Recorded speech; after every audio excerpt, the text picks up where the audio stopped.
సచ్చిన చేప కన్నా రేటు ఉంది.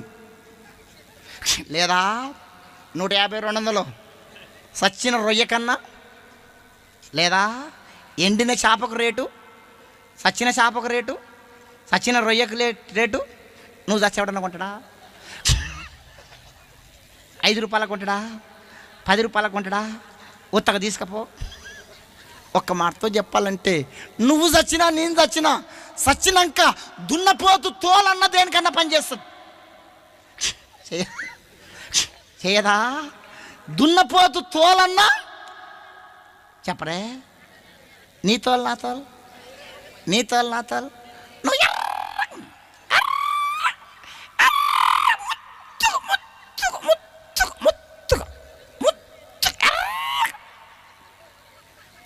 కొంచెం ఎర్రగా ఉంటే కొంచెం అందంగా ఉంటే ఆగారు, కట్లపాలాగా తిరుగుతూ ఉంటారు అర్థం కాడ.